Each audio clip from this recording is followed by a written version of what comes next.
And we're on. Welcome, everyone. Our guest today is a veteran of writing music for the stage and screen. She has worked with artists ranging from Natalie Cole to John Williams, has conducted orchestras around the world, and has written jazz arrangements, 100-piece symphonic works, all electronic projects, and theme songs that have in all earned her a Grammy Award and seven Emmy nominations. Today, she's going to be talking to us about what's inspired her throughout her distinguished career and how she has adapted to remain relevant in the music industry. Thank you for being with us, Nan. It's my pleasure, Brian. I'm glad to be here remotely, as it is. As it is, and we'll take it. It's a real pleasure to be talking with you. And when I knew that we were going to be having this conversation, I wanted to brush up on some of your music. Check this out. So I got this track that you shared with the arranging class yesterday, the When You Wish Upon a Star with Till Broner. Unbelievable. Totally loved it. And then I found your demo reel of the Stella soundtrack that you composed on your website. Gorgeous. I want to see that film so bad. And I hope you'll be able to let me know how that's possible sometime in this interview. And then after reading through your bio, I found your album, the new album, relatively new, March of 2018, orchestral music on Divine Art Recordings. Some fantastic pieces. I was particularly struck with Angels Among Us with Matt Jodrell. Just a fantastic piece, and the album is lovely. I encourage everyone out there listening to check it out. But to you, Nan, I just wanted to let you know that and talk to me about some of that music. In your bio, you say you're a proponent of melodic and harmonically rich music. To me, it's very evident. You've got a lot of jazz harmony going on. But perhaps you could also tell us who have been some of your biggest influences in your writing. Well, I think originally my first and major influence, well, a couple influences, Bill Evans, the great jazz pianist. And he had an album that he did many years ago called Bill Evans with Symphony Orchestra, which was composed and arranged by Klaus Ogerman, a German arranger who kind of made a big name for himself, arranging all the Jobim records back in the day. And I came from a musical household. My dad was a professional musician. My mother was a professional singer, and they were in the LA studio scene. So we played really good music around my house. And so, in fact, my parents taught us bridge, and we'd sit around and play bridge at night and listen to great records while we were playing. And one of the other big influences for me was my dad came home from work one day from a session and said, I just had the most remarkable experience of my professional life. And he had played on the soundtrack to a movie called The Sandpiper, which you've probably never heard of, but it was scored by a composer named Johnny Mandel, who was also kind of from the jazz world. And he kind of established a style which I just gravitated towards, which was using jazz harmony, but in an orchestral setting. And he took a theme which became a popular tune called The Shadow of Your Smile, but originally it was just the main title for the movie. And he took that theme and wove it throughout the score and made it, theme and variations and used it as underscore throughout the whole movie. And that was so, it just made such a mark on my psyche, even though at the time I was just a young kid, not even old enough to go see the movie. But just fell in love with the music. And it was years later that kind of bore some fruit. And I started to explore my own career as a composer. But it was in my ears and in my heart that I wanted to hear that sound and maybe ultimately try to make my own version of that sound. But composing wasn't your plan, right? You were going to go into television. The television thing was a default position for me because my parents were hugely successful in the studios. And I also did a lot of singing as a child because I could sight read and I have perfect pitch, I was able to do a lot of kids singing sessions, C&H Sugar and Ford and things like that. I did a number of commercials, which were quite lucrative. And I bought my first car at 16 with the money I had made singing. But when I became an adult, I thought that the only two career paths open to me were piano, because that was my primary instrument, and singing. And I knew that I really wasn't good enough to be in the studios playing piano. I wasn't one of these people that practiced 8 hours a day, because I was more interested in having a balanced life. Yeah. And the singing kind of bored me, actually. It was a lot of unison and the harmony wasn't very challenging. And so I just figured there's no place in music for me. It wasn't until I got a degree in TV production, went out and started working in the field and was working my way up the ladder of that, working in live television. And I broke my leg skiing and was laid up for 9 months. And it was during that recuperation time, when I couldn't even work or get out of bed, that I started just dabbling in writing because I was bored. And when I finally was able to be on crutches, I was taken out to lunch by a family friend. And she said, why aren't you writing scripts? You have time and connections and TV. And I said, well, I don't know if I have any stories to tell. And she said, well, what is your big dream in life? And I don't know why I thought of it at that moment, but I did. I said, gee, I think I would have liked to be a film composer like Johnny Mandel. Here's the name again in that score. It came back. I said, I would have loved to have done that, but it's too late. I already went to college. I'm a woman and there are no women doing this. And I really know nothing about orchestration or anything.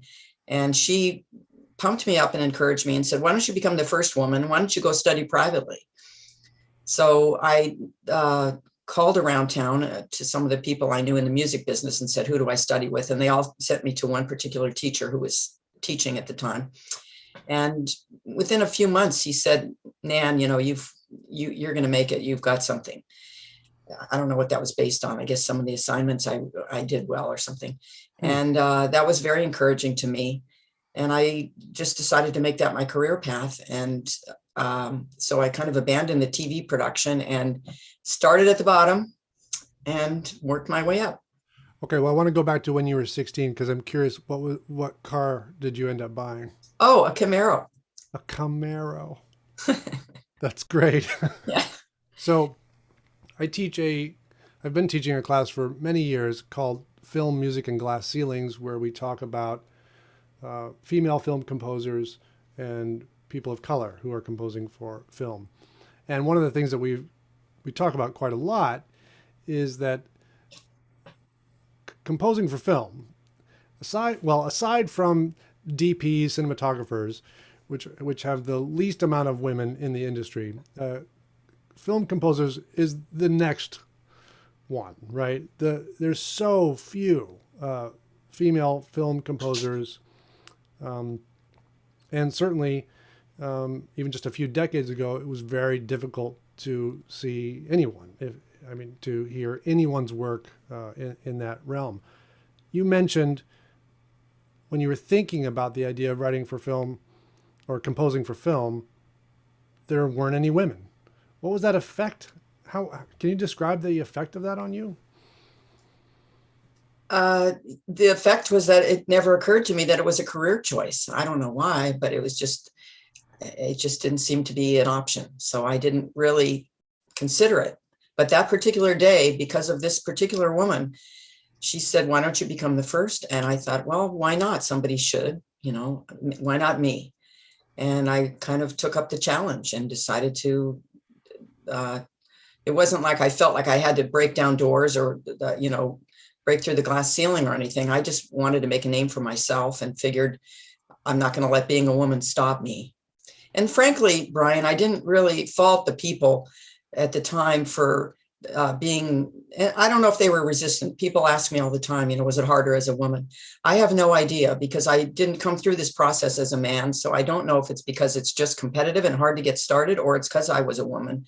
But I thought of this analogy years ago and it just popped into my mind and it kind of stuck, which is, let's say you have a broken TV and you call the repair company to send out somebody and you open your front door to the repairman that's due to arrive, and there's a 12-year-old standing there, and you look at him and go, hey, where's the real repairman? I didn't ask for a 12-year-old. Well, what if this kid is completely an electronics genius and he's qualified and can do the job, and that's why they sent him out? But we don't expect that. We didn't expect, he didn't look like a TV repairman. He's 12. And I didn't look like a composer because, for whatever reason, what people think composers look like, maybe a ponytail and artistic, or who knows what their concept of is of a film composer, but I wasn't it. So I can't fault them because I had to prove myself. Right. That's a great analogy. How do you shift gears when you're called to work as an orchestrator on a Hollywood film that may be more on the side of sound design? Well, orchestration is a different thing altogether than composing. You're asked to realize the composer's music in the orchestra. And nowadays, it's quite a bit different than it was 20 years ago, before synthesizers and mock-ups and demos. Back in the day, you might get a piano sketch of their theme, and they might say, I want woodwinds, or I don't know what I want. Just make it happy or beautiful or whatever. And you were given here's the orchestra, make it work in the orchestra. But today, because everyone's got a mock-up and a demo that they've got to produce to get approved before you even come on board, you've already got your palette. You know that he wrote a part like this for the French horns, and he wrote this for the violins and all that. And it's your job to know how many violins and what do I need to put on the violin part with the violins to make sure it's beefed up enough to be heard, or whatever. It's sort of a balance issue and a aesthetic issue to make it sound the way that they heard it in their head. But also, demos and samples are quite a bit different than the real instruments when you get on a recording stage, and you have to know the difference and what's going to work. Well, I want to dig into that a little bit more. I was watching Mank recently, and you're one of the orchestrators on Mank. It's a phenomenal film, and the score. I think I'm correct. Trent Reznor and Atticus Ross, right? Correct. Uh-huh. So what did that look like for you as an orchestrator? What were you given, and how did you approach that? Well, I was part of the team, and the lead orchestrator just happened to be my husband, the very talented and famous orchestrator Conrad Pope. So he had the main assignment of making their score sound like a Bernard Herrmann score. Yeah. And it does. They're electronics guys. They did a good job with their mock-ups and their demos, but in the end, it was really up to Conrad to kind of figure out that kind of palette and how are we going to achieve this Bernard Herrmann sound. It was because the movie was set in the 40s, it really had to be authentic. And so once Conrad established a certain palette and things, then the team was given an assigned cues, and here, you do this one, you do this one, and this is sort of how we're going to do it. So I wouldn't say that was my most creative output as an orchestrator, because I wasn't in charge particularly on that one, but there's other things I have been in charge on. You've been on a lot of films as an orchestrator. It's a really interesting enterprise as far as I'm concerned, where you work with composers, and the way that I understand it, sometimes these composers will really give you just little sketches and you really have to fill them out. And maybe it's even less than sketches sometimes. But the colors that come through, and it's clear from your album and all the music of yours that I've heard, you're a very colorful orchestrator. I'm surprised that you thought that you didn't know anything about orchestration when you were with your leg broken. I probably knew about it instinctively, but I didn't have the mechanics and the craft yet. And it really takes a lifetime to learn to get the sound of the orchestra in your head, to know what it's going to sound like. I mean, we have better tools now because you can pull up a French horn patch or a clarinet patch or anything kind of patch on your keyboards and hear that sound. But still, it takes experience with a live orchestra to know how that's going to translate in a live situation or in a recorded situation. Sure. As opposed to an electronic situation. Okay. So with Mank, you're one of a team of orchestrators. You're kind of working towards a vision, Bernard Herrmann aesthetic. Has there been another film that you have been an orchestrator on where, for instance, you feel that it was more of a creative outlet for you? And did it ever get into that sound design world that might be distinctive from orchestration? By sound design, you mean sort of ambient music? I guess so, yeah. I think when you're creating that kind of ambient music, it tends to be more electronic, and they're not going to use an orchestra for that sort of thing. In the early days of orchestration for me, and the orchestration was really just another, it wasn't a career path I pursued, but it was another way to make money and to,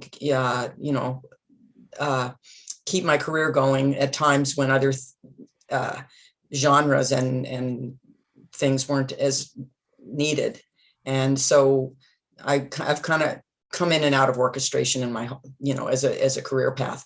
But early on, I did some orchestration for Stuart Copeland, who was the drummer with the Police. And he got some films to do. I'll think of the names of the film. They were very indie films, but still he didn't really know anything about the orchestra. So it was up to me to kind of make that happen. Sure. And that was challenging, and it was fun.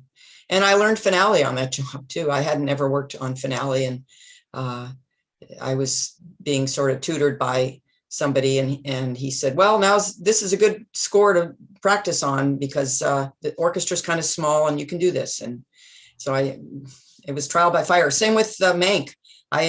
Everybody on Mank used Sibelius, and I was using finale all these years. And at the beginning of the pandemic, I started to make my list of I just decided I'm going to have to structure my days so I don't go crazy. These are the things I'm going to do every day. And one of the things I decided to do was to learn Sibelius, but just watching some video tutorials every day. And lo and behold, a few months later, I got the call, do you want to work on Mank? Oh, you have to know Sibelius. Ooh, I think I can do it, And so it paid off.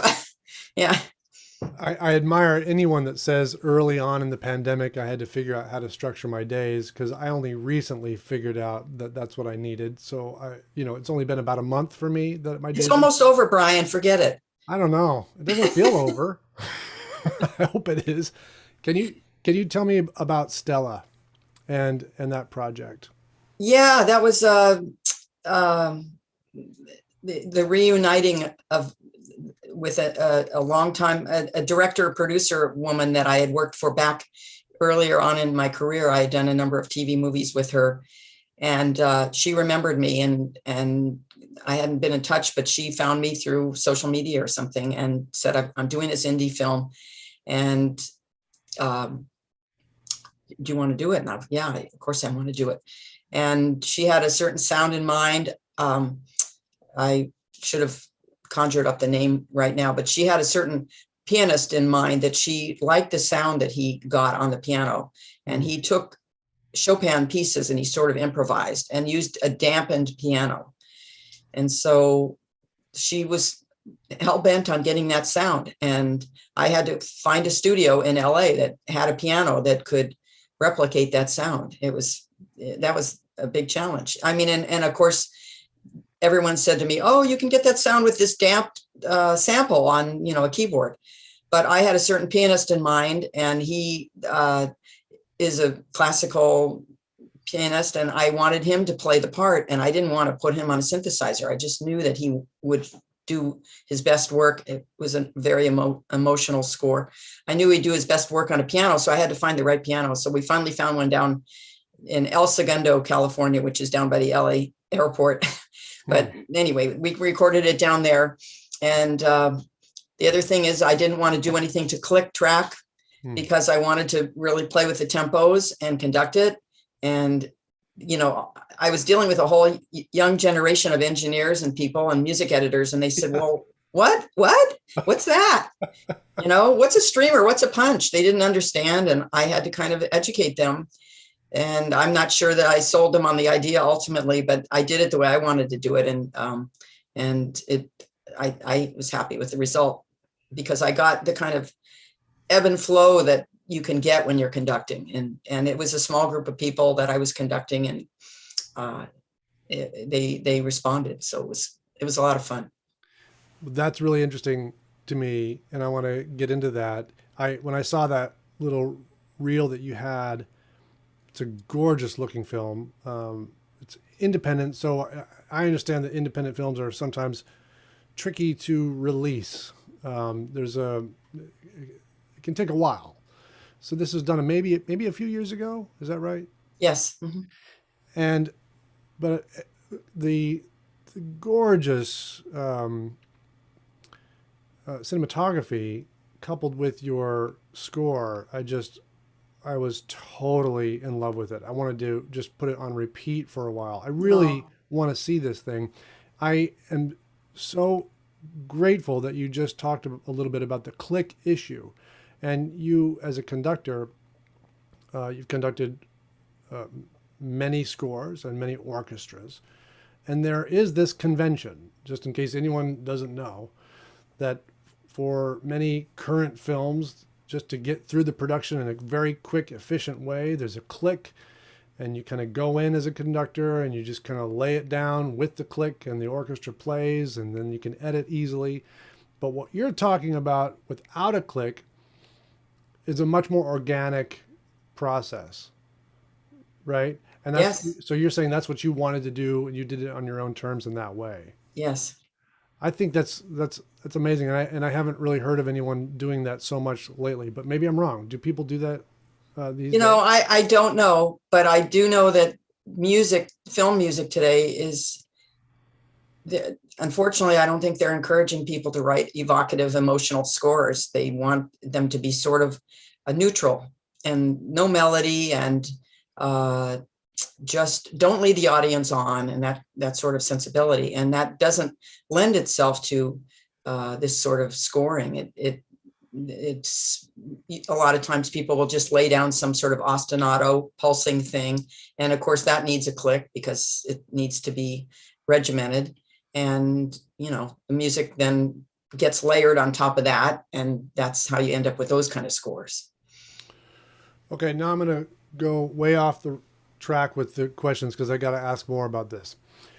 So when you are conducting to a film, you're doing it like this with Stella, this process, you've got the film behind the orchestra, and you are conducting in this organic way, just kind of following the vibe of the film.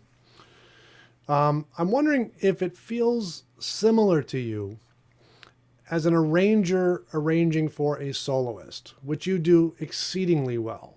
I'm wondering if there's a similarity there between like kind of an accompaniment sensibility.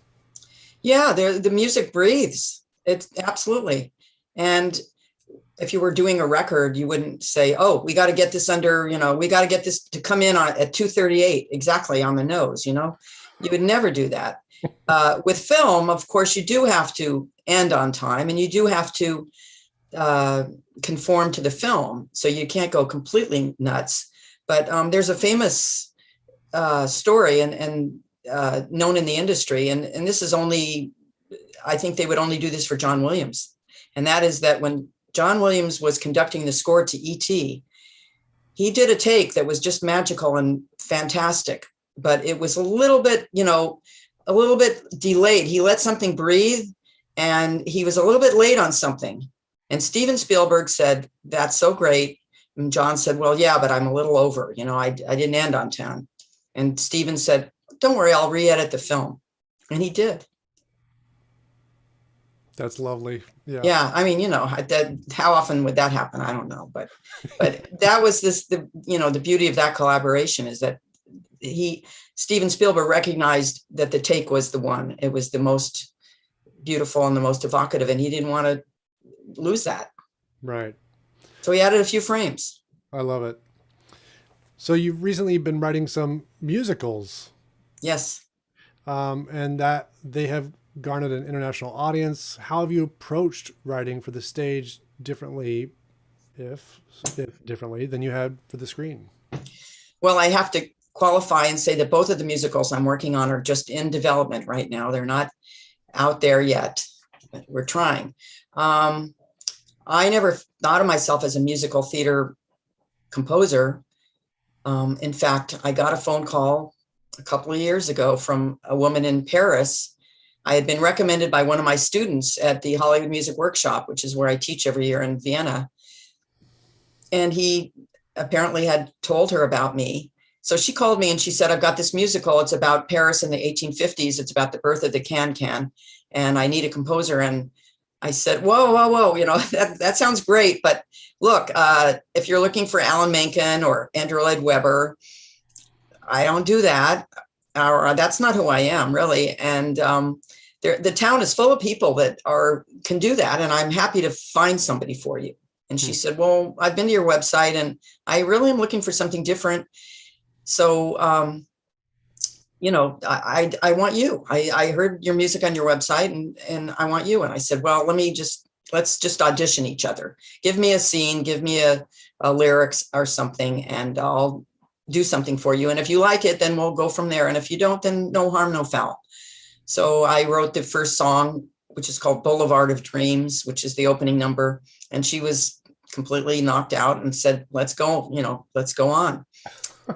So we did that. We did some other songs. And then at a certain point, I brought in a lyricist, and her name's Lorraine Feather. She's a well-known lyricist in the jazz world, and she's just great. And we finished a bunch of songs. And then in November of 2019, we did a showcase in Paris to try to attract investors and producers and people. And then COVID happened. So everything's been sort of in a standstill. However, Lorraine and I were so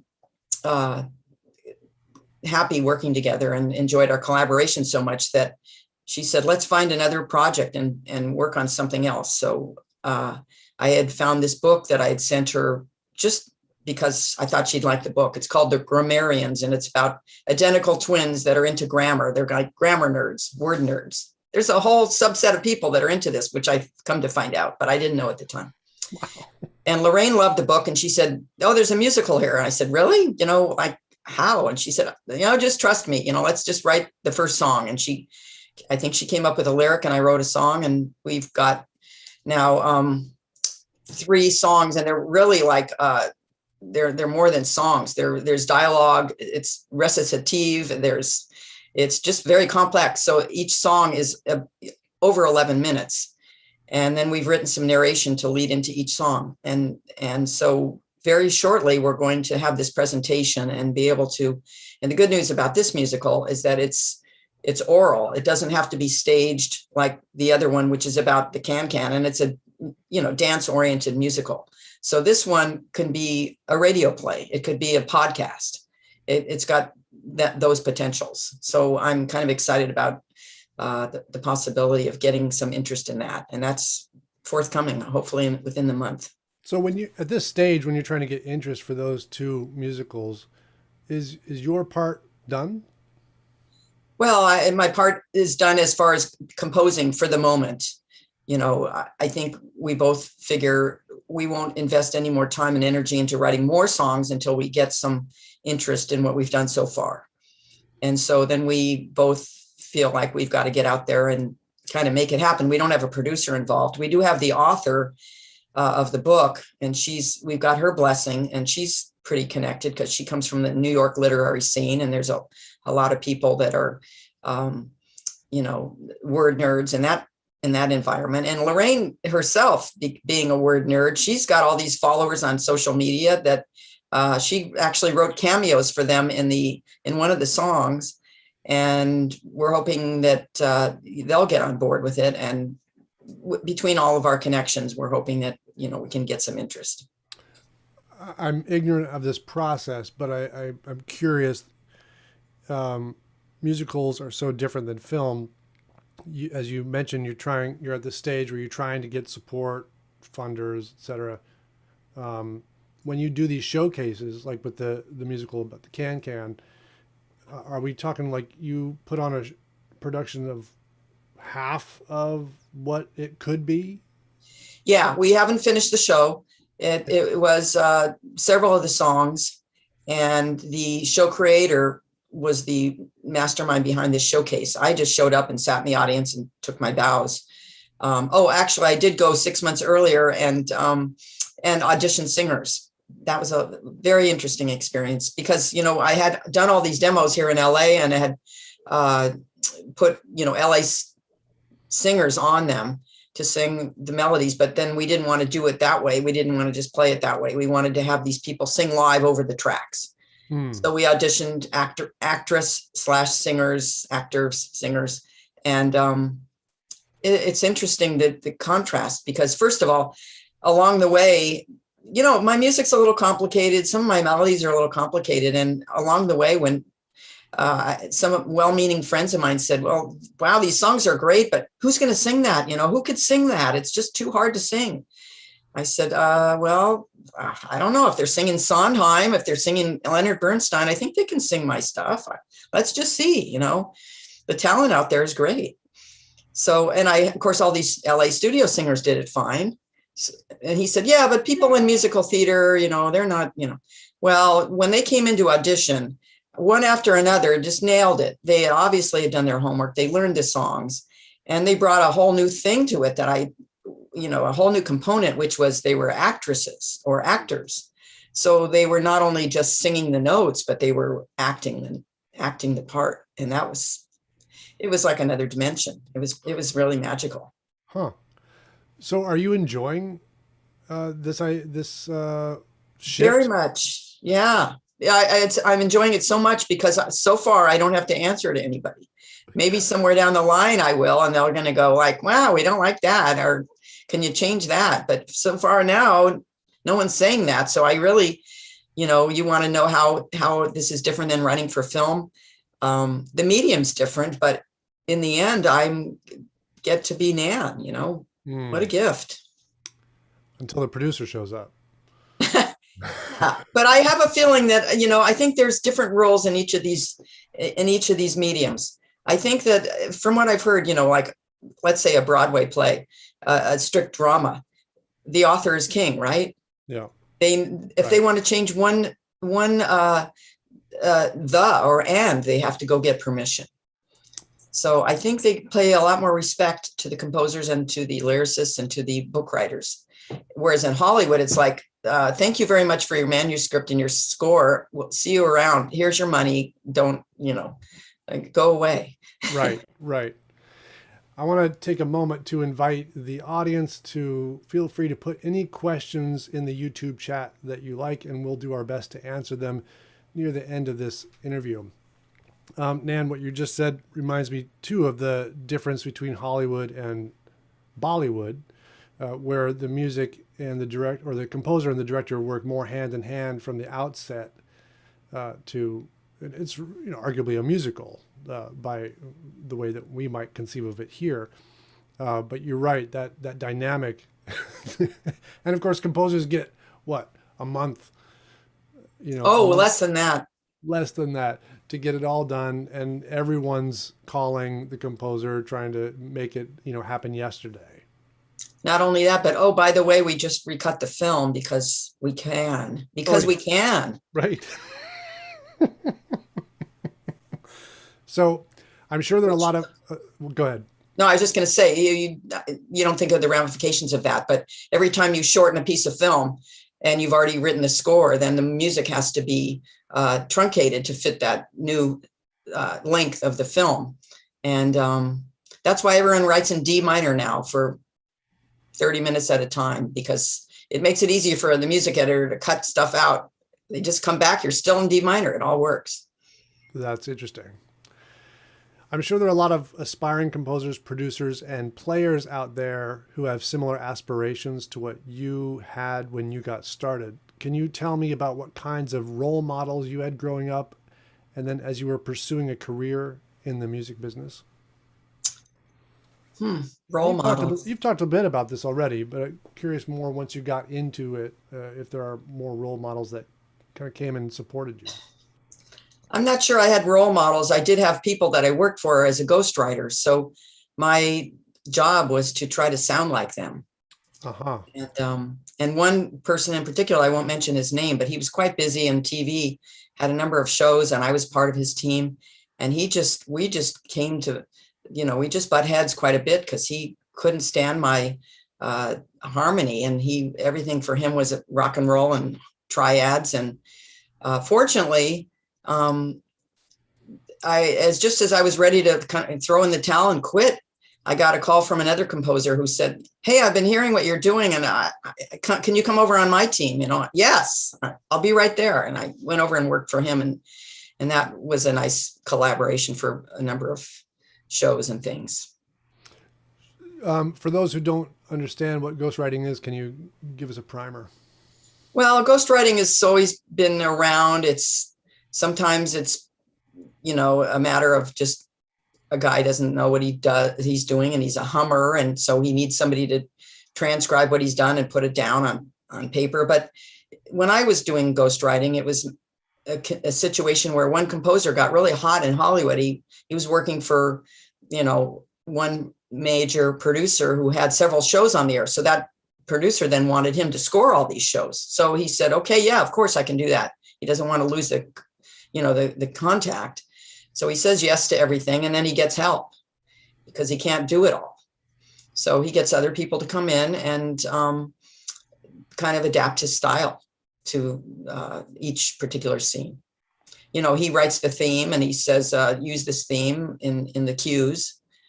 So he's getting, if he's fair, and this guy that I was coming to blows with a little bit, at least he was fair. He gave me half the ASCAP. He would say, "I'll take half and you take half." So I got some royalties from all that stuff, and still getting little dinky payments for those cues. Oh, so you were actually recognized formally in that process? Yeah, it's called a cue sheet. That's where they keep track of every piece of music that's written and used in the show, and it's got a name and it's cataloged, and then it gets sent off to, when the show is on the air, the music editor sends that off to ASCAP or BMI and says, make a note of this so that when they divvy up the pie of royalties, you get your little portion. So this sounds to me like Ghostwriter Plus, because when I think of ghostwriters, I think of almost a secret, agreement. It is a secret agreement. This is, and not all composers are generous enough that they share any of these cue sheet credit. Right. So it really depends, on what kind of arrangement you can work out with the composer. There's no rule that says they have to do that. And certainly in today's world that's so competitive, I'm sure that there's getting started. If you don't want to take the terms that the composer's offering, which may be no credit whatsoever and no cue sheet credit, there's 10 people lined up behind you that are ready to get in there because it's experience for them, and you're going to get paid a little bit, just, the fee at the time of service kind of fee. So how, if someone young coming out of school wants to do music and film, would you expect that they would have to do some ghostwriting to climb the ladder? Not necessarily. I mean, it's one way to get started, especially if you want to be on some big Hollywood studio picture. Those have a lot of music. All these action pictures have a lot of music, and the composer cannot write it all. And so they have teams of people, and there's people that are making coffee, and there's people that are making demos, and there's people that are keeping the gear working, which is a whole technological nightmare. And there's people that are orchestrating. So there's so many people involved. And if you get in on one of those teams, you have an opportunity to advance. And if one day they're going to give you a shot to write a cue and see how it comes out.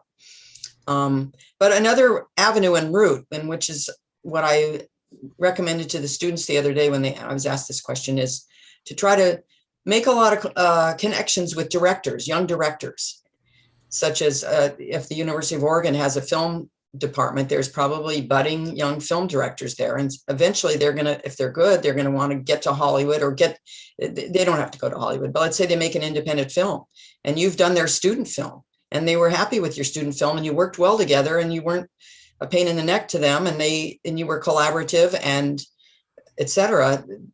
They're going to take you with them on their journey. And I was saying this the other day, USC film scoring school is extremely expensive for people to come in for a 2-year program to learn about film scoring. And I'm not sure it's worth the money. However, you're going to meet the next Steven Spielberg, maybe, and so that's worth the price of tuition, isn't it? If you can get in with that person. So if you can bypass the ghostwriting thing and start doing indie films, there's no money in indie films usually. But if you can get in and that person can advance, there's all kinds of people. I mean, just look at all the indie films out there now. How many composers' names do you recognize? I don't recognize that many.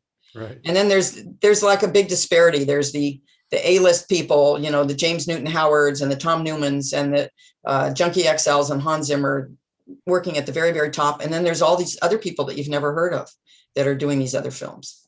So there's all kinds of opportunities. There's Netflix. There's a lot of cable stuff going on. Oh yeah. Okay. Unfortunately, I understand they're paying less and less, and in the case of Netflix, they don't give you any ASCAP whatsoever, any royalties. Oh, is that right? Yeah, that was their deal. Somehow they said we're not doing that. It's just a buyout, and sadly, somebody said, okay, that's fine with me. And then the next thing you know, they've set a precedent, which Netflix says to the next composer, well, if you don't like it, there's 10 people behind you. So, like it, take it or leave it kind of thing. And music is getting devalued in our culture, at least film music, sadly. And it's taking the place of, I think James Horner mentioned this years ago, that he said, soon it will be on the same level as sound design and sound effects. And it's kind of coming to that. Okay. Well, looking back at all the different roles you have played and all the projects, what would you say is your favorite? Or can you isolate something that you would characterize as your favorite? I saw that question. That's a good question. Certainly when I was doing TV, it was thrilling to spot the movie. And by spotting the movie, I mean, you go in a room with a director and decide where the music's going to go and sort of the direction of the music. And you go home, and this was back before demos and all of that. Nowadays, you have to submit every cue as a demo and get approval and have a committee give you their notes and all that stuff. But this was before that.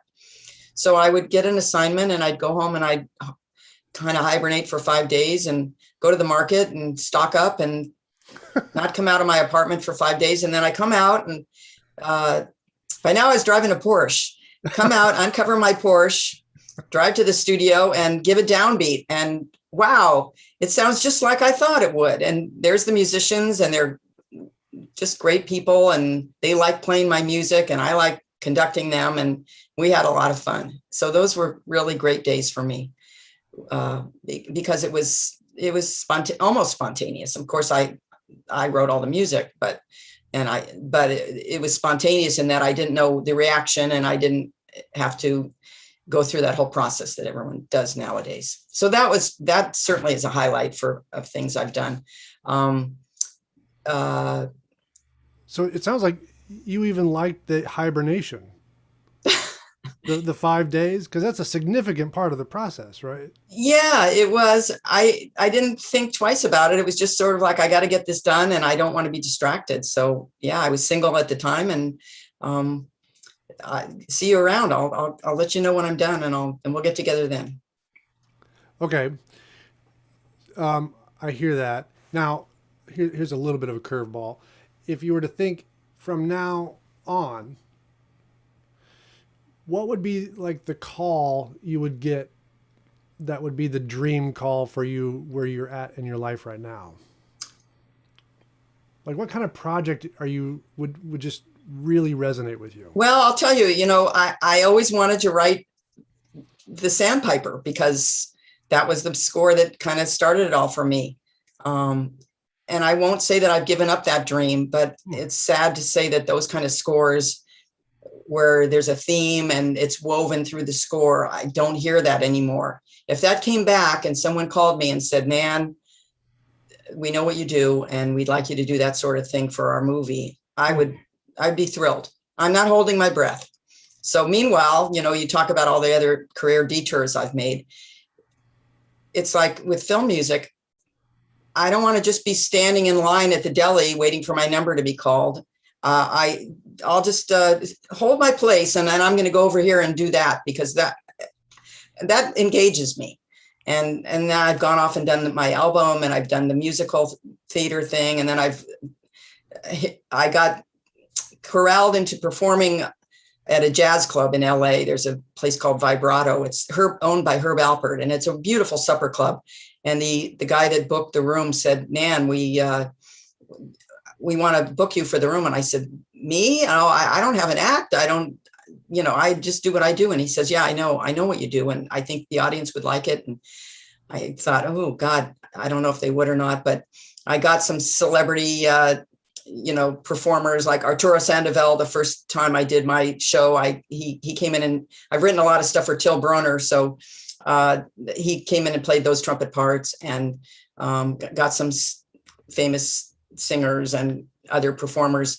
And I came in and did my thing, and it was sold out. And then they asked me back, and I did it. So I've done it 3 times, and it's been sold out each time. And when you talk about being on a high wire, for me, that was probably the scariest thing I've done, because even though I wrote the music and I knew what it was going to be, and there were no surprises with the music, it was still a live performance, and I had to make sure that I was bringing everybody in, and everybody knew what was happening. And then in between each song, I had to do patter. I had to turn around and talk to the audience and be cute and talk about the next song and act like it was all off the cuff. So fortunately, one of my children was a speech and debate expert, winner, a national winner in the speech and debate competitions in college. And he got me all prepared with note cards and bullet points, Mom, let's practice. And he got me ready. Wow. Good for you. I don't know if you've heard, but musicians are not known for figuring out how to balance life and work. Maybe you have heard that. I don't know. Maybe you've mastered it. But I'm wondering about the challenges you've had with that balance, since you were talking about high wire act before. What are some of those challenges that have come up in your life? Well, as I mentioned before the interview started, there was a certain point in my life and in my career where I thought, if I don't focus on my personal life and really get serious about this, it's going to be too late for me to have kids or get married or anything. And so I guess it's that ticking time clock that we women feel. And I met someone and got married and started having kids, and I have 4 kids now. Because I loved it so much. The first one was easy and it was just great, and I just went on from there. Oddly enough, coincidentally, my career kind of was waning a little bit at that point. It was a time in the 90s when I had worked with orchestras for television primarily, and I was known for that. And that was kind of what I did. That was all I did. And there reached a point where I think it started with a musician strike, and producers said, well, what are we going to do? Oh, this guy's got a synthesizer. Oh, he can do that. And synthesizers just came into fashion overnight. And all of a sudden they decided we could save a lot of money. We don't have to pay for musicians. And they started going to those guys who were really kind of techno guys anyway. They weren't necessarily schooled musicians, but they were really good with the gear. And I had never spent any time with the gear.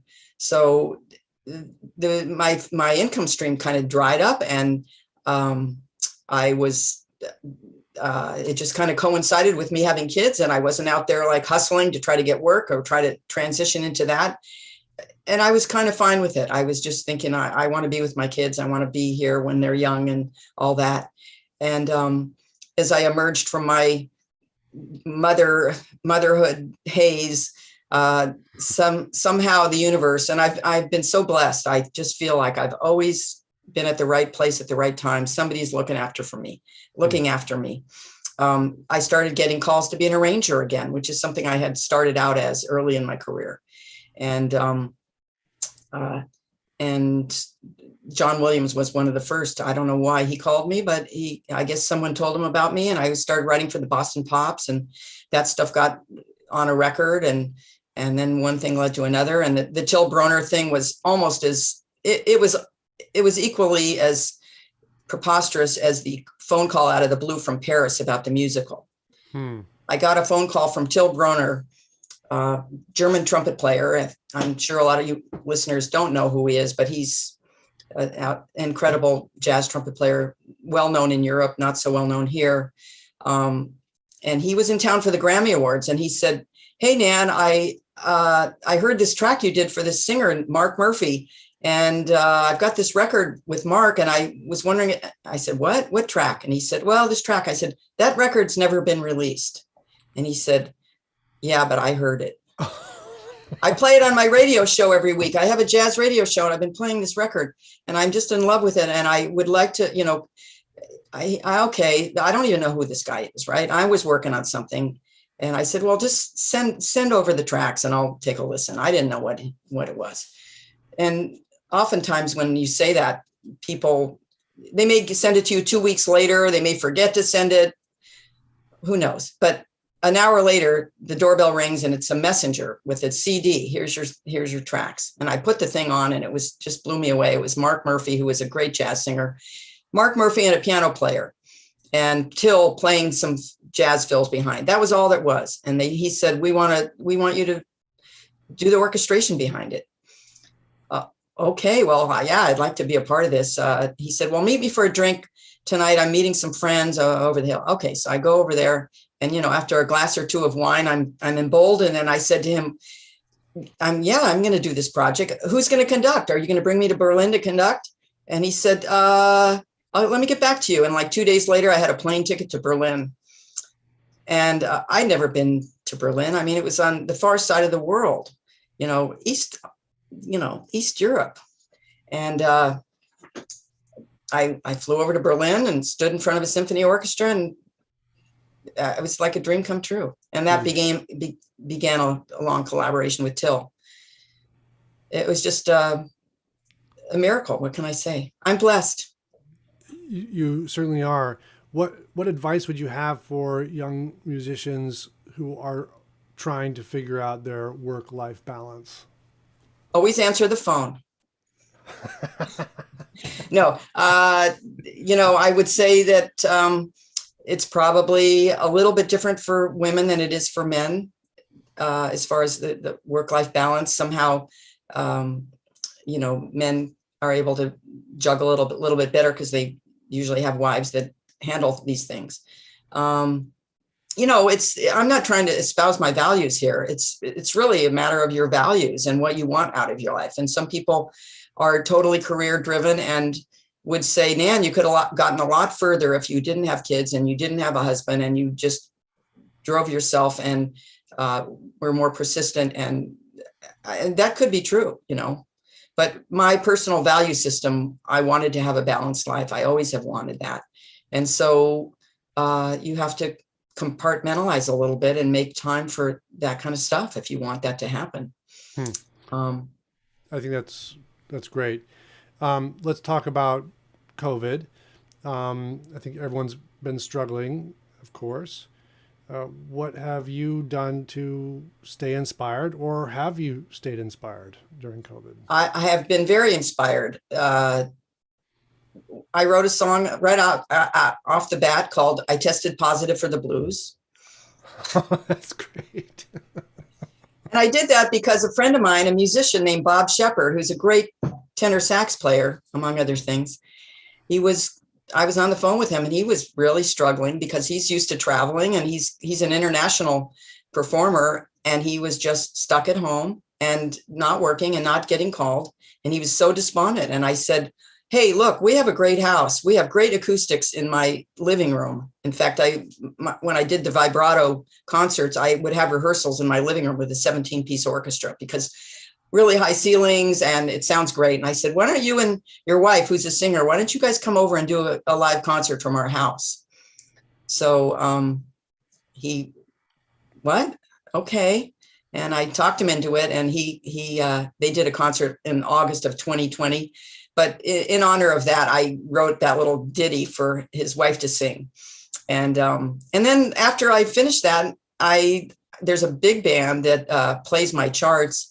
And that I was talking to that band leader, Bernie Dressel. He's got a band called the BBB, and they play around here, and they've done some albums. And he said, what have you been doing? And I told him about the song, and he said, wow, that sounds great. That sounds intriguing. I wrote the lyrics too, by the way.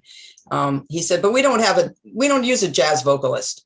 And I said, yeah, I know. And he said, but it's intriguing. I think, I said, well, then you're going to have to make an exception. So he said, you know what? The trumpet player is like a frustrated jazz singer. He's like a scat singer. His name is Carl Saunders, and he's an incredible jazz trumpet player, but he would love to do this. So they just recorded that record, but I wrote the big band chart on that. So that kept me busy for a little while. And because they've been recording that new album.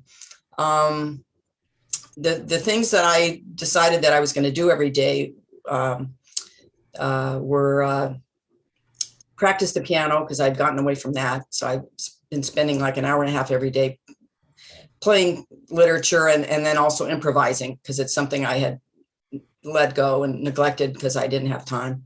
I am a frustrated singer, so I have vocal exercises I do every day. And when I think about it and can do it, I meditate every day. And then, other music projects have come along. I'm producing a girl singer now, and writing some material for her. And please tell me you had at least 1 week where you didn't know what to do during COVID. I mean, please. I mean, it sounds like you've been productive from the beginning in March of 2020. Yeah. Every day you've been doing all these things. I mean, maybe except for one day you forget to do your meditation, one day you forget to do your vocal warm-ups or the like. I mean, I'm intimidated here. Nan, help me out.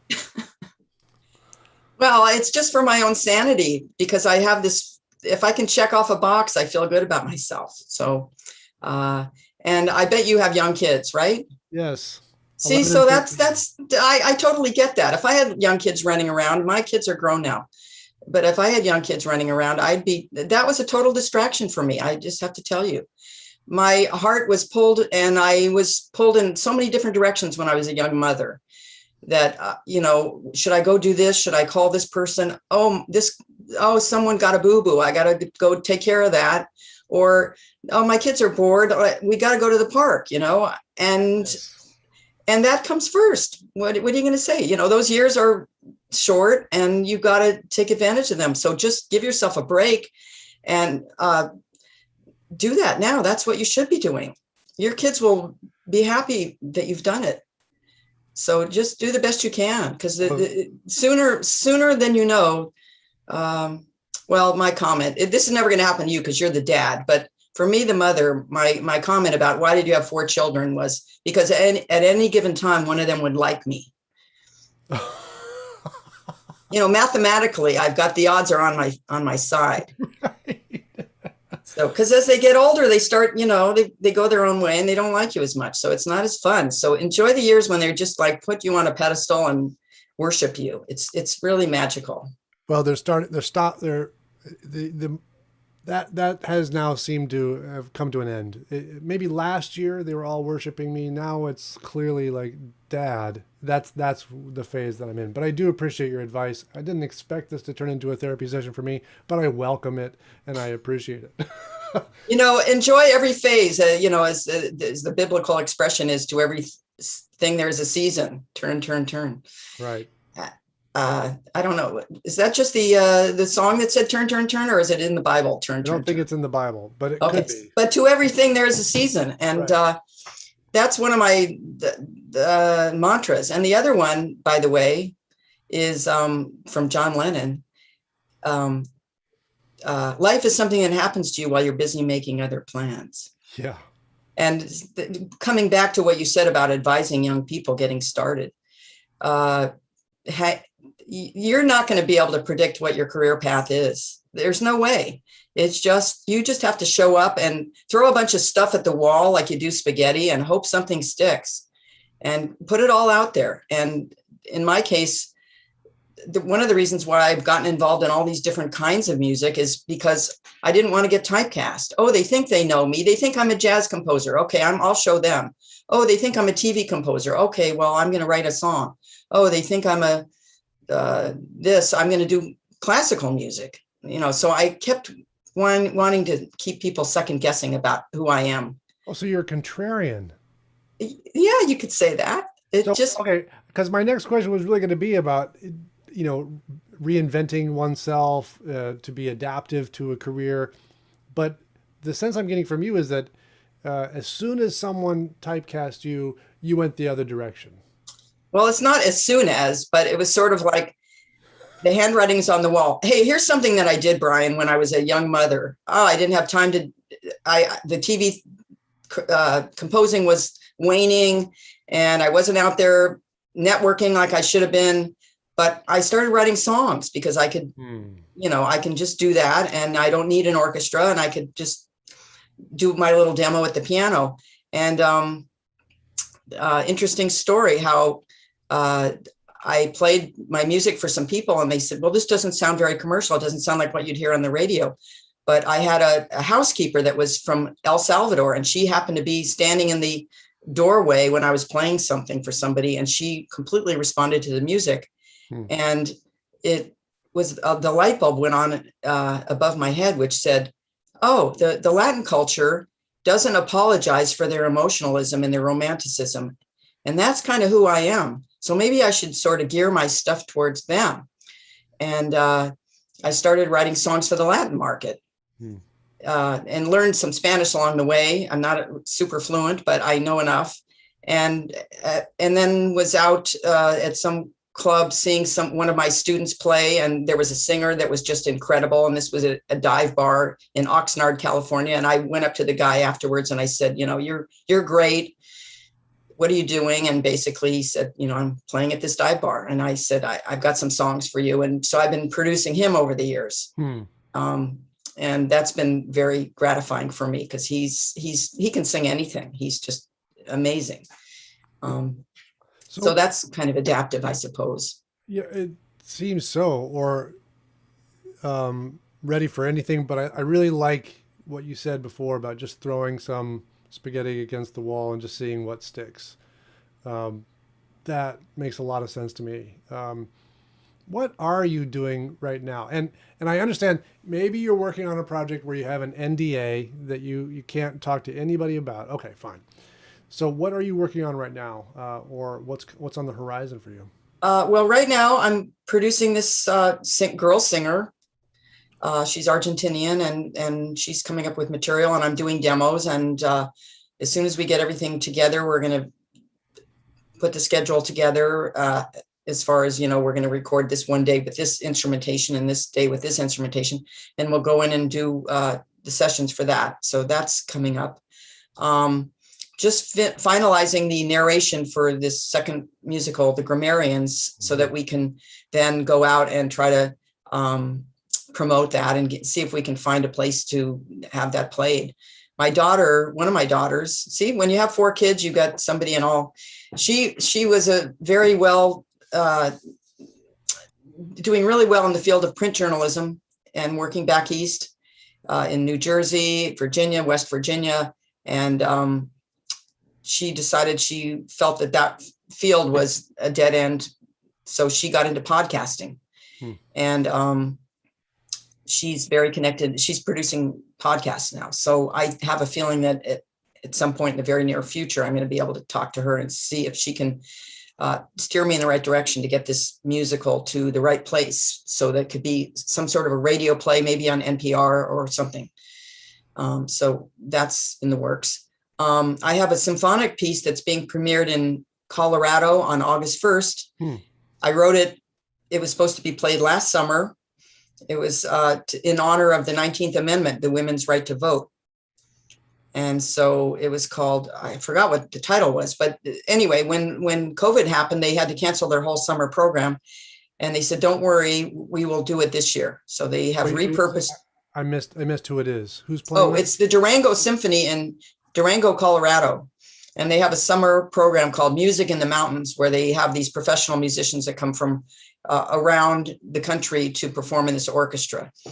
And so I was commissioned to write a piece for them in honor of the women's, the 19th Amendment. So now they decided they were going to perform it this year. They didn't want to do the 19th Amendment anymore. So it's been repurposed and retitled Tone Poem for Triumph. And it's about, I wrote a little spiel about it. It's about all the people that have come through in the pandemic and had the strength to persevere through the pandemic. So they're actually going to perform that this summer. Yeah, that's August 1st. And then from there, I will be going to Vienna to teach at the Hollywood Music Workshop, which I've been doing. And that's another thing, another bullet point on my blessed life, which is that my husband was the primary teacher in Vienna at the Hollywood Music Workshop. He was teaching orchestration and composing. And I was going with him as the band wife. And I think one day he said, I have to leave the room. Could you talk to the students for a minute? And so I took over the class and I started talking to them about arranging. And surprisingly, they sparked to the music and they sparked to me. And long story short, I'm now one of their regular teachers. And so I'm teaching. I teach a class called The Art of Arranging. And it's quite interesting because a lot of people in today's world don't know anything about arranging, and they don't even listen to that kind of music.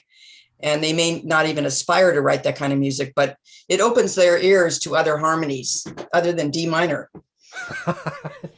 And so they get to hear what the possibilities are, harmonically. And it's also another career path to follow. So we attract students from mostly around Europe because they can afford to come there. But last year we did it remotely. And so there were international students from Asia and all over the place, Australia, everything. Wait, last year you actually did that in Vienna? No, we did it remotely. We did remotely. Okay, the course remotely from my bedroom, right, on Zoom. But the good news is that we were able to attract all these people that normally couldn't get to Vienna. So they did it. They took the course online. Okay. So go back to Durango for a moment. August 1st. It's exciting to just hear that there is a date scheduled where human beings will be holding instruments on a stage and playing music. What percentage chance do you think this is actually going to happen? I mean, I'm asking for a friend here. Oh, do you think it's going to be potentially canceled because of where we are at? I don't know. Now I'm feeling guilty, like I'm a bummer for this, but I don't mean to. I don't know, but I did read in today's paper that Broadway is reopening September 1st. Yeah. And they said, that's really it's going to be a challenge because they're used to having people right next to each other in the audience, and they're planning to do that. So I don't know if they're going to require, you to show your vaccination before you get in the door or what, but they're planning on it. And New York realizes, hey, we're losing a lot of income because we have a big tourist industry. People come from all over the place to Broadway. So we don't want to wait any longer. So they're going to try to make it work. I read somewhere, and I might be wrong on this, but I read that they might be requiring negative tests from the audience right before you go into into a Broadway house. Um, will you go to Durango several days before and work with the orchestra?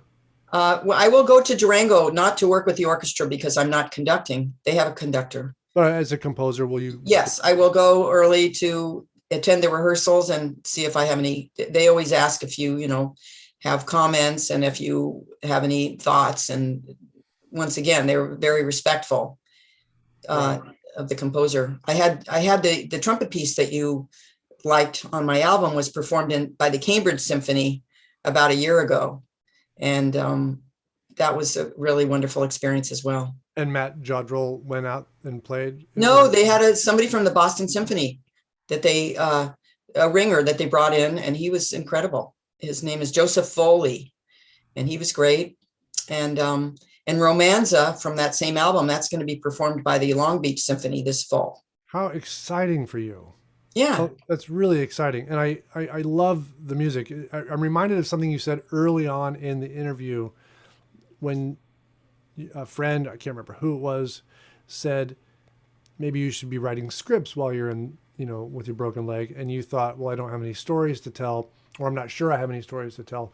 But these pieces, Nan, they're narratives. I mean, at least, I don't know if that's how you're thinking of them, but when I was listening, they're so, of course, there's a cinematic sound to them in many ways, but they are stories. That's your story, I suppose. Well, thank you. I like to attribute that to the architecture of the pieces, that I want to always take the listener on a journey from point A to B to Z, or depending, or maybe coming back to A. But I think that's really important. The ear needs to have some sort of form. And that's sometimes missing in contemporary music. People just kind of come out with these gestures and it's ambient and all that, but it doesn't propel you somewhere. Yeah. So. Okay. So the final set of questions that I have are more education related, and maybe it ties in with what you do in Vienna, but I'm curious what, the first question is, what one misconception you think a lot of aspiring musicians or composers have about getting into the business? Yeah, I saw that question. I think my answer might be that it's all about talent, and talent is sort of a given. Everybody that comes to, I assume you mean LA, that's where a lot of the film music is being done, but actually London is also has surpassed LA in terms of recording. So consider that, all you musicians and composers out there, as a place to go. I don't know how to. I also understand that London is not particularly open to Americans coming in and taking their jobs. So I don't know how that works in practicality, but they are doing a lot of scoring at Abbey Road and Air Edel Studios. But anyway, the idea that, I have talent, I'm coming here, wait till they hear this, that's a little naive, because it takes so much more than that. It's really a matter of perseverance. There's a lot of people that are very, they're go-getters and they're opportunists, and they've gotten farther ahead than the most talented person. So it's really important to do all those things: the networking, being collaborative, being nice, and don't burning any bridges. Don't be a jerk. Be talented. Keep up on music and this current styles. Try to be as versatile as you can be. But it's not just about talent. It's about all those other things. So and who knows why people make it, it's just sometimes circumstance, you're being in the right time at the right place and meeting the right person. So. Right. Well, I like what you said. And the last question I had, which I think you touched on earlier, what kind of advice would you have for those wanting to get a foot in the industry and perhaps weren't in LA? But I really liked what you said about composers reaching out to directors that are around, things like that, finding those kinds of connections, working on their skills with those people, and potentially, if you get lucky, you go on a journey with one of them. Yeah, when you think about it, it's really the director who makes the decision, not necessarily in TV. TV would be a producer.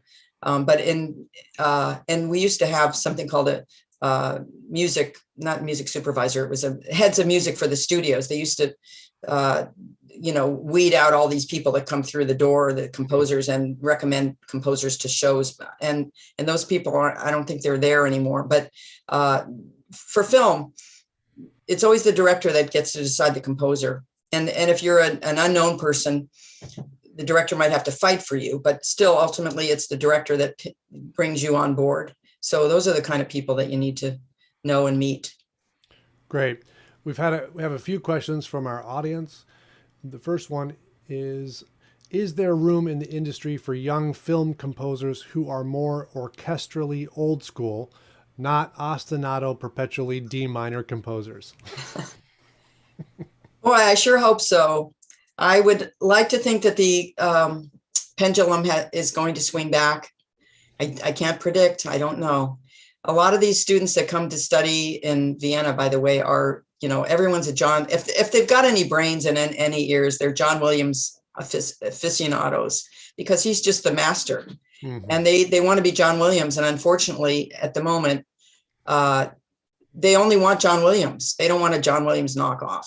So it's not the most, it's not the first thing that they are selecting when they're selecting a composer these days. But that doesn't mean you should go against who you are. And if that's what's in your heart and that's the music you hear and listen to and that resonates with you, then you got to follow that path. And if you can't, I would say if you can't find work in film music doing that, then you should be in concert music and try to do it there, or find some other outlet in which to do it. The next question, do you think film music has become D minor to fit modern films that are the stylistic equivalent in a cinematic way of D minor? Yeah, I do. I do. And I know I'm going out on a limb here and alienating people to say that I don't care for, I was saying this in the class the other day. I have not bought a film score in I don't know how long. And I know we don't buy scores anymore. I haven't streamed a film score in I don't know how long. I just did pre-order something, but it doesn't qualify. It's In the Heights, which is Lin-Manuel Miranda's new musical. I loved Hamilton and I love him. And that's a musical. So I bought the soundtrack to the musical, which is a movie that's coming out in June. But as far as other scores, I think they serve the film, but I wouldn't want to hear the music outside of the film. And for all these reasons that I've mentioned, one is that the music has become modular and it's easy to cut if it's all in the same key and it's kind of doing the same thing. It's easy to move it around and make it work in other areas. But also, film music has attracted a lot of people that may not be that qualified, sadly. And I bring up this example. It was just a few years ago when somebody raised their hand in class and said, is it necessary that I learn how to read music? Well, that's like saying I want to write a novel, but I don't know how to read. I mean, to me. But the answer actually is, no, it's not necessary that you learn how to read music. What else do you want to not have to know? If you've got a synthesizer and you've got a bunch of samples and patches, just press any key and you can start layering stuff and that can be a score. So that's the sad reality. But I say that, and I also encourage you, who's ever sent in that question, to try to change things. And you can only do it in your small little world, as we all can. But that means that you've got to educate your friends and your peers and say, hey, check out this music. You think that D minor thing's good, but listen to this. Or did you hear the music? Did you hear the score to this movie that maybe was done 20 years ago? And probably maybe that person never even paid attention to the music, but they would if you brought it up to them. Directors that only listen to what's currently happening and they don't go back any further than that. I remember Johnny Mandel saying to me when in my frustration about the current state of film music, and he said, Nan, the directors you're working with, they don't go back any farther than the Beatles. Okay, so that was, a long time ago when he said that, but you can apply it to today and say, they don't go back any farther than, 2016, maybe in their musical taste, which is really a sad state of affairs. But if you can educate people and then you can maybe turn things around in your small world and get them to be, well, my son is a good example. He's the one that came to me and said, Mom, check out Jacob Collier. Does everyone out there know who Jacob Collier is? I hadn't heard of him. Andrew turned me on to Jacob Collier, and that's always my bright spot. When I'm bemoaning the state of music, I go, there's Jacob Collier, and he's producing and he's coming out with stuff, and no one's telling him what to do, and he's not answering to anybody. He's doing what he hears and what he wants to do. And he's so young, and I can hardly wait to see what he does in the future. So if there's a Jacob Collier, there's a you who's got an idea and a vision and a talent and a sound that's unique. And everybody's got their own unique thing. So find what it is and put it out there. And at least we live in an age of social media and international internet connection where you can maybe not have, a huge following in Eugene, Oregon, or me in Los Angeles, California, but people around the world know my music now, and they wouldn't have known it prior to the internet. So there's that advantage. Great. And I want to inspire you. I want everyone out there to not lose hope and lose faith, because I really believe that, that the human heart wants to hear a melody. I do believe that. As long as it's an E flat minor, not D minor. So E flat's fine. I think the final question is here, and you've maybe already answered it with Lin-Manuel Miranda, but what are some of your favorite musicals and musical composers? Well, I would say the top of the list is Leonard Bernstein. He was the best. And of course, I loved My Fair Lady. And what else? I'm drawing a blank. Some of those classic ones. I just, I'm not as much of a fan of the Disney stuff that's happening. It sounds a little bit too formulaic to me these days, but, I'm old school. What can I say? But you liked Hamilton. Oh, I loved Hamilton. Yeah. That was another thing. My son, we hadn't seen Hamilton. We hadn't gone to, and apparently that was a CD before it was a show. Right. He got it out there, and that's a way to, if people can fall in love with the music, you can get interest that way. So I'm hoping that that's possibly a route for us with our musicals, Lorraine and me. But yeah, my son said, Mom, check this out. And he started playing me Hamilton, and I had kind of ignored it. I knew it was popular and I knew it won Tonys, but I didn't pay any attention to it because I wasn't even in that world. And then I just got hooked. And it wasn't until COVID that Disney Plus showed the thing, and we watched it several times. But by then I knew all the music, and it was so enjoyable and great. Yeah. Well, Nan, it has been such a pleasure to talk to you, and you have been inspiring. You have quite a story, and I'm so excited to hear about more of your music, particularly the orchestral stuff that you've got coming up. I find that exciting. And like I said, I really have just enjoyed that album of yours that you released a couple years ago. It's fantastic, and I'm looking forward to hearing more of your music on film and television, and I hope you'll figure out a way to get me Stella, because I want to see that thing. I really do. Okay. Well, we'll talk, but I want to also tell you to give yourself a break about this being so productive during COVID. If you're at home being a good dad, there's no higher calling than that, in my opinion. Really. Thank you for that. With your permission, I will give myself a break. Yeah, please do. Thank you, Nan. Thank you for listening, everyone who's all tuned in. I appreciate that you've been interested enough to tune in and listen to what I have to say. And I wish you all great success in your journeys. Everyone's journey is different, but just keep the faith and keep going, and you will make it.